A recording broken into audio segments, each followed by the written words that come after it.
एक महिला police station जाती है और वहां पे जाके एक बसपा के नेता के खिलाफ एफआईआर दर्ज कराती है और वो कहती है कि ये बसपा का नेता मेरे साथ गलत काम करता है। इसकी वजह से उस बसपा के नेता को ढूंढा जाता है और आखिरकार 19 जनवरी 2017 को इस बसपा के नेता को गिरफ्तार कर लिया जाता है और फिर इसे जेल भेज दिया जाता है। और जब इसे जेल भेज दिया जाता है तो इससे मिलने के लिए वहां पे इसकी पत्नी और इसके बच्चे आया करते थे। वो इसके लिए खाना भी लाया करते थे और ऐसे ही करके 2 महीने कब बीत जाते हैं पता ही नहीं चलता।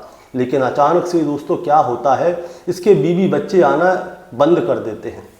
और जब इसके बीवी बच्चे आना बंद कर देते हैं तो ये अपने एक दोस्त से मदद मांगता है। उससे कहता है कि मेरी बीवी बच्चे मेरे पास आ नहीं रहे, क्या बात है, जरा तुम देख के आओ। तो पता चलता है कि इसके बीवी बच्चे सब गायब हैं। अब इसके बाद ये अपने दोस्त से मदद मांगता है कि तुम मेरे लिए पेरोल की अर्जी लगाओ ताकि मैं जेल से बाहर आके अपने बीवी बच्चों को ढूंढ सकूं।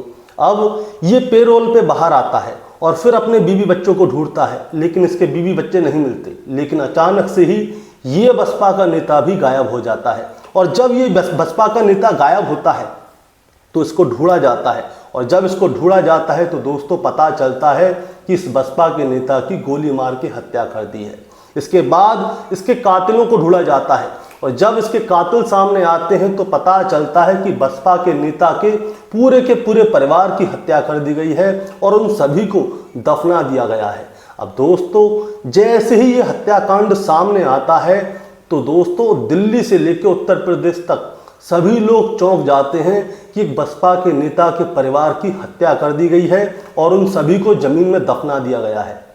इसके बाद कातिलों से पूछा जाता है कि तुमने क्यों इस पूरे परिवार की हत्या की। और दोस्तों जब कातिल पूरी कहानी सुनाते हैं और इस हत्या के बारे में बताते हैं तो सभी लोग चौंक जाते हैं। आज की कहानी में इसी कातिल के बारे में और इन कत्लों के बारे में बात करेंगे दोस्तों कि आखिर कातिल ने पूरे के पूरे परिवार की हत्या क्यों की और उन सभी को जमीन में क्यों दफनाया। दोस्तों कहानी शुरू करूंगा उससे पहले मैं बस आपसे यही कहना चाहूंगा कि अगर आप मेरे चैनल पे नए हैं तो चैनल को जल्दी से सब्सक्राइब कर दीजिएगा ताकि रोजाना रात को 8 बजे मैं आपके लिए एक सच्ची घटना की कहानी लेकर आ सकूं। नमस्कार दोस्तों, मैं गौरव शर्मा और आप देख रहे हैं गौरव शर्मा सफ़र। दोस्तों आज की जो सच्ची घटना मैं आपको सुनाने जा रहा हूं, ये सच्ची घटना शुरू होती है राष्ट्रीय राजधानी दिल्ली से और दिल्ली का ही एक एरिया लगता है बुराड़ी। मैं बात कर रहा हूं 20 मई 2017 की। होता क्या है दोस्तों, एक शख्स होता है जिसका नाम होता है शाहिद खान उर्फ बंटी, जो कि पल्ला निवासी होता है। अब शाहिद खान क्या करता है, 20 मई 2017 को अपने दोस्त और बिजनेस पार्टनर जिसका नाम था चौधरी मुनव्वर हसन, उसके घर पे उससे मिलने के लिए जाता है। अब जैसे ही बंटी अपने दोस्त मुनव्वर हसन के घर पे मिलने के लिए जाता है, घर का दरवाज़ा खोल के अंदर जैसे ही एंट्री करता है तो अंदर का नज़ारा देखकर वो चौंक जाता है और उसके मुँह से चीख निकल जाती है और वो चीखता चीखता घर के बाहर भागता है। अब जैसे ही वो घर के बाहर भाग रहा होता है, चीख रहा होता है, चिल्ला रहा होता है तो अड़ोसी पड़ोसी उससे पूछते हैं कि क्या हुआ। वो मुनव्वर हसन के घर की तरफ इशारा करता है और कहता है खून।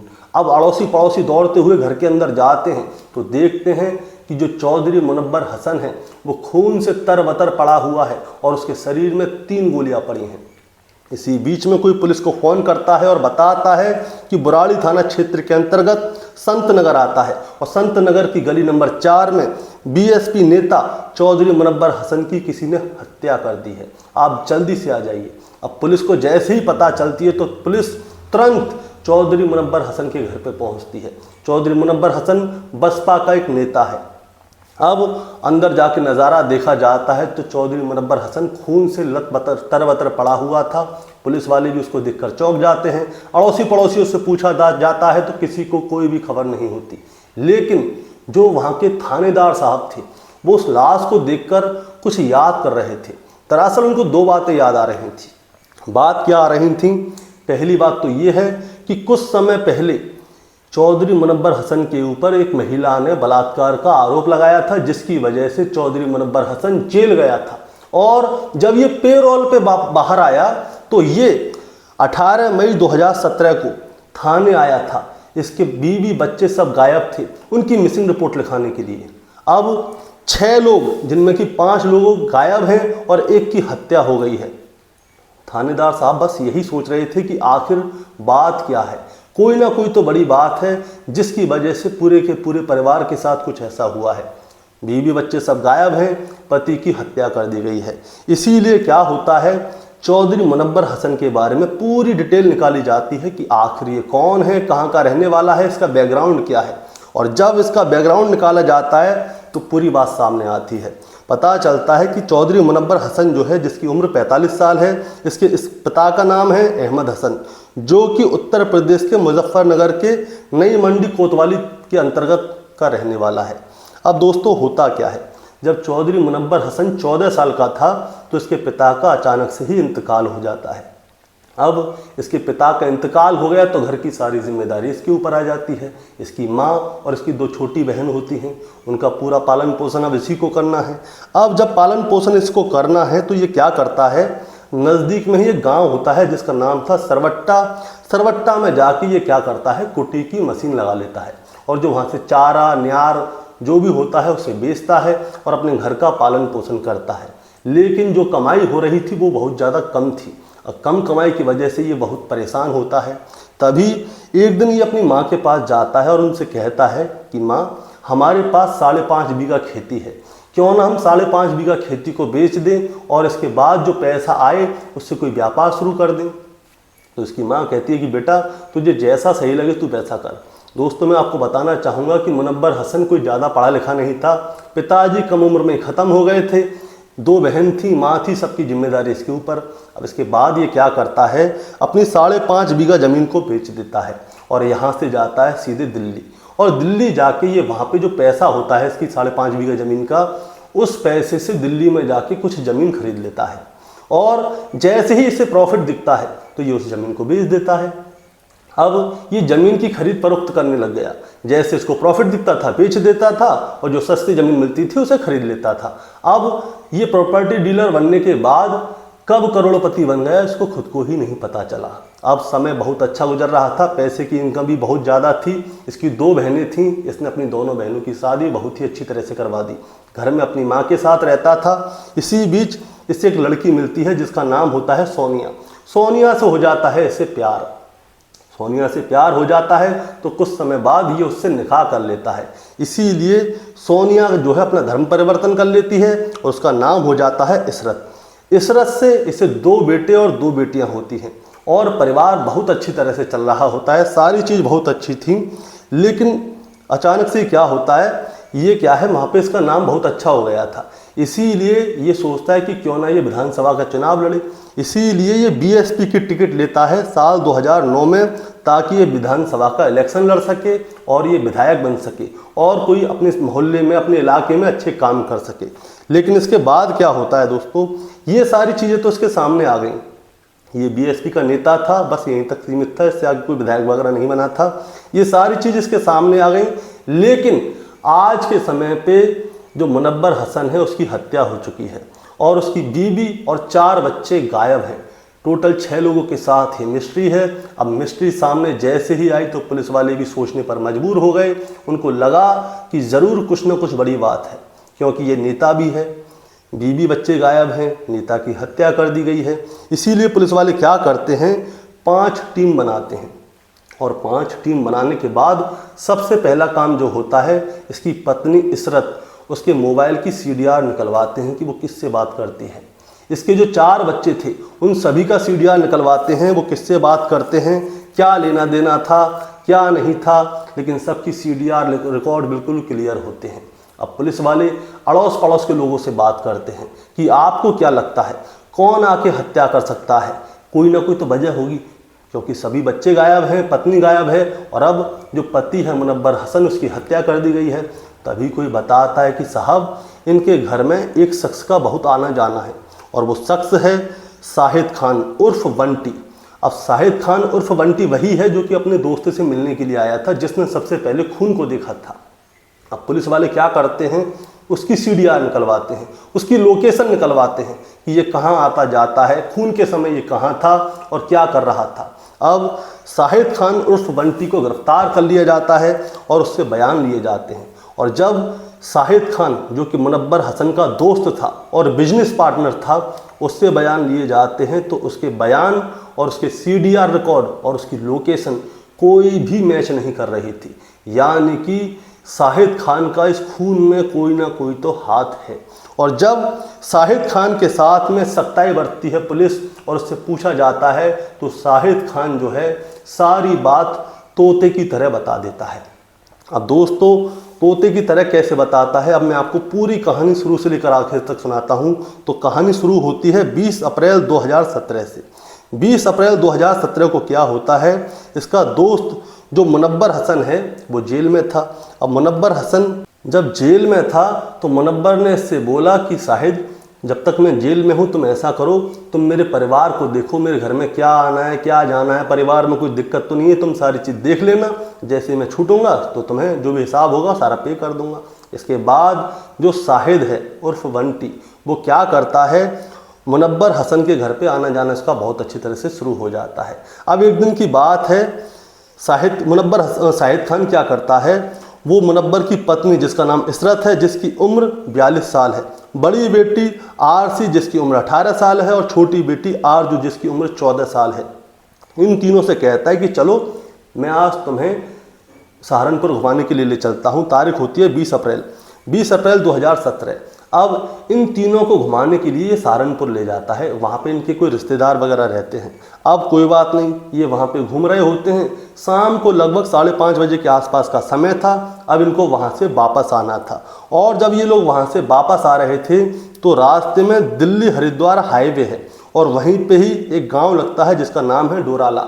और डोराला गांव में एक काली नदी है जो कि पूरी तरह से सूख गई है। अब ये लोग वापस आ रहे थे, तभी ये क्या करता है, काली नदी के पास में जाके अपनी गाड़ी को रोक देता है और वहाँ पे इन लोगों को काली नदी दिखाने के लिए लेके जाता है। और जब ये काली नदी उधर दिखा रहा था तभी अचानक पता नहीं कहाँ से एक गोली आती है जो कि मुनव्वर हसन की पत्नी असरत के सर में जाके लगती है। और जैसे ही असरत के सर में गोली लगती है असरत वहीं पे मर जाती है। और जैसे ही असरत मरती है तो जो उसकी 2 बेटियां थीं आरसी और आरजू, वो चीखने लगती हैं, चिल्लाने लगती हैं। लेकिन पता नहीं कहाँ से अचानक दूसरी गोली आती है और दूसरी गोली जो मुनव्वर हसन की पहली बेटी है, बड़ी बेटी, उसके सर में लगती है और आरसी भी वहीं पे मर जाती है।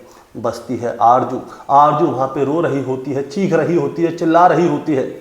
वो कहती है जब मेरी माँ और बहन को मार दिया तो मुझे क्यों जिंदा छोड़ा है। लेकिन दोस्तों पता नहीं तीसरी गोली कहाँ से आती है, वो आरजू के सर में लग जाती है और ये तीनों वहीं पे मर जाती हैं। और जैसे ही ये तीनों मरती हैं उसके बाद इसी इलाके के लोग होते हैं जिसमें होता है एक जुल्फ़िकार, एक साहिद, एक फिरोज।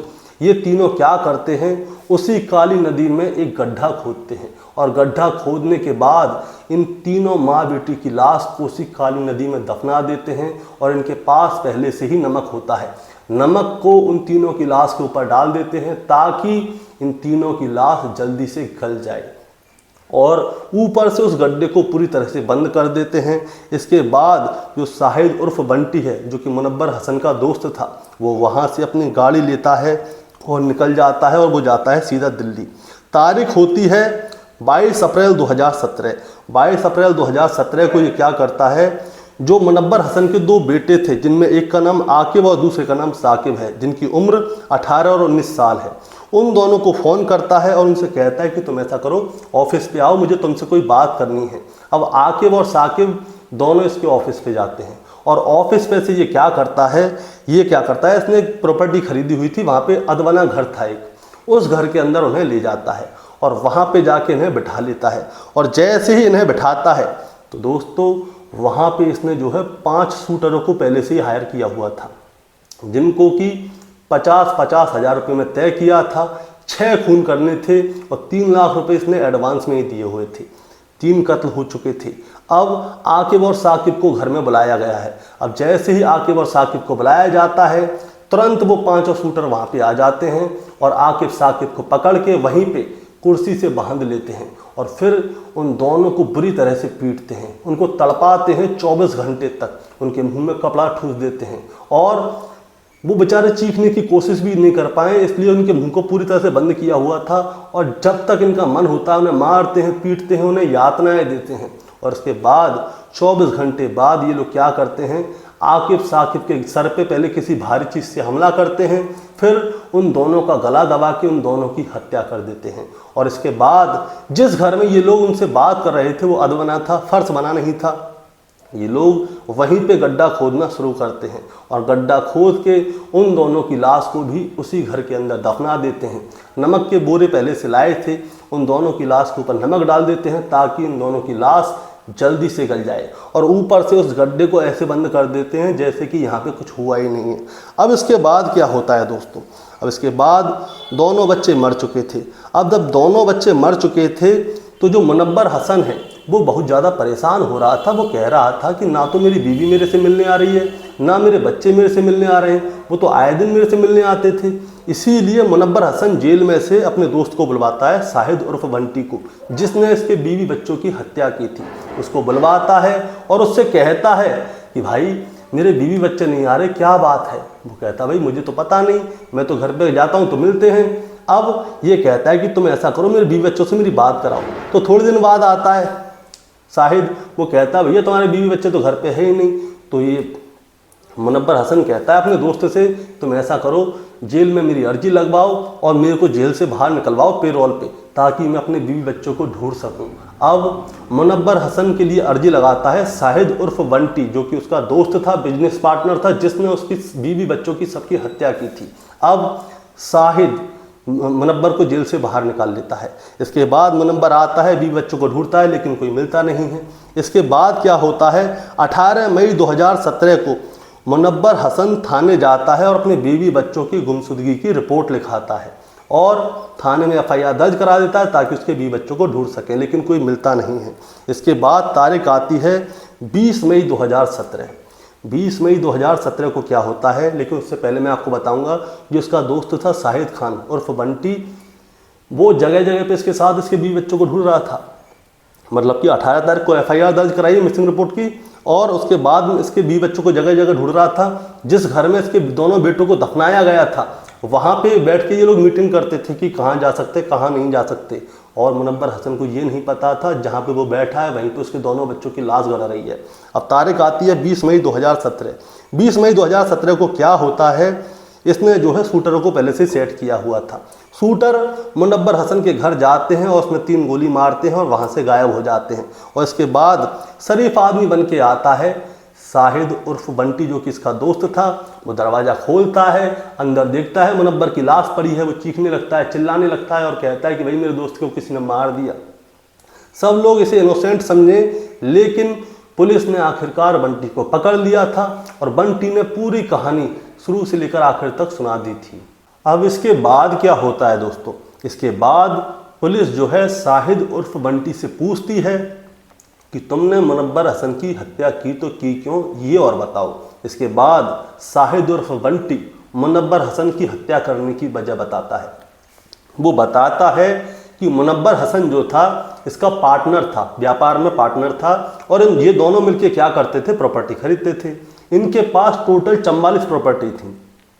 तो साहिद मुनव्वर से कहता है कि तुम ऐसा करो, मैं तुमसे अलग होना चाहता हूं, तो तुम जो मेरे हिस्से की प्रॉपर्टी है यानी कि 22 प्लॉट जो है तुम मुझे दे दो, तुम अपने काम अलग करो, मैं अलग करता हूं। लेकिन मुनव्वर हसन जो है इसको प्रॉपर्टी का हिस्सा देने से साफ मना कर देता है।